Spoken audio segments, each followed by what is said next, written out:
Domenico, perché do sempre tanto in amore e finisco per soffrire?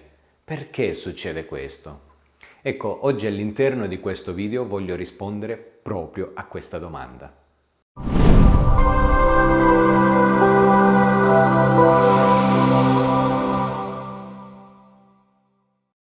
Ciao, io sono Domenico Iapello, Love e Life Coach formato in PNL dal 2011 e su questo canale ti parlo di riconquista, seduzione, problemi di coppia e crescita personale. Se ti fa piacere iscriviti al canale così che tutte le volte che settimanalmente pubblicherò nuovi contenuti gratuiti potrai vederli in anteprima. Ora, detto questo, cerchiamo di capire qualcosa in più relativamente proprio a questa argomentazione. Si presuppone che l'essere umano tendenzialmente dà sempre molto, soprattutto in amore, con la speranza, con l'aspettativa che possa ricevere altrettanto. Questa purtroppo è una tremenda trappola. È una trappola dalla quale poi è difficilissimo uscirne. Ecco perché oggi voglio dirti alcune cose fondamentali, voglio proprio spiegarti 3 cose in modo specifico che ti permetteranno di riflettere meglio su questa cosa e cercare di capire da oggi in poi come comportarti.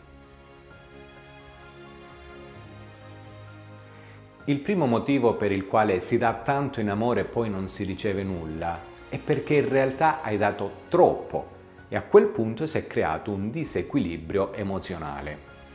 Devi immaginarlo un po' come una bilancia. Nel momento in cui riesci a mettere 2 pesi della stessa misura da una parte e dall'altra, la bilancia tende a rimanere in equilibrio.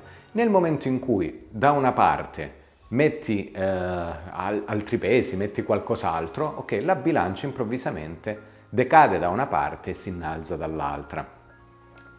Tradotto, cosa sto per dirti? Che in realtà poi l'altra persona tendenzialmente fugge, ok? E ti ritrovi a dare tanto per cercare di recuperare quel poco che ti viene concesso.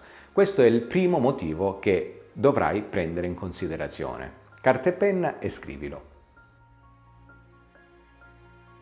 Il secondo motivo per il quale questo avviene è che si è creato un disequilibrio tra attrazione mentale e attrazione fisica. Sono 2 cose completamente diverse.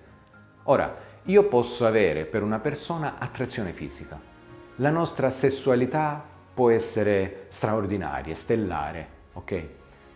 Non sono preso dal punto di vista dell'attrazione mentale. Questo purtroppo diventa un deficit all'interno della coppia stessa. Idem per quanto riguarda la situazione opposta. Io posso essere attratto tanto mentalmente da una persona, mi piace parlare con quella persona, mi piace confrontarmi, uscire insieme, vivere una relazione appagante per come ci confrontiamo, come risolviamo i problemi. Poi dall'altra parte la fisicità, la sessualità viene meno, ok? Per ovvi motivi ci si lascia andare oppure eventualmente ci sono dei tabù che uno si porta dal passato, eccetera, eccetera. Quindi il disequilibrio tra attrazione mentale e attrazione fisica porta inevitabilmente a dare tanto all'altra persona e ricevere poco. Considera anche questo secondo punto e prendi nota. La terza ragione, e forse quella più importante, è che molto probabilmente dovresti accettare che forse, e dico forse, questa persona non è la persona giusta per te. Può esserci anche questa eventualità, ci sono una serie di cose che non riescono a collimare, a incastrarsi e questo purtroppo ti mette nella condizione di rincorrere, di dare, senza risparmiarti per poi ricevere poco o nulla, anzi più nulla che poco. Quindi da questo punto di vista l'invito che io oggi voglio farti, una volta spiegate queste 3 ragioni, è proprio quello di eventualmente, prima di prendere qualsiasi decisione, rimescolare le carte e cercare di riportare nuovamente equilibrio all'interno della coppia. Se l'altra persona dà 5, ok?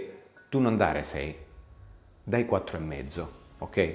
Sempre bene rimanere un passetto indietro. Così questo ti servirà come una sorta di test e ti permetterà di capire se in realtà veramente hai davanti la persona giusta e si potrà creare il giusto equilibrio. Ora, se hai bisogno di capirlo insieme a me, in descrizione di questo video trovi tutti i riferimenti utili, i miei contatti per poterti appunto confrontare con me. Inoltre ti invito a lasciare un like, un commento se questo video ti è piaciuto e iscriviti al canale. Un abbraccio e alla prossima, ciao!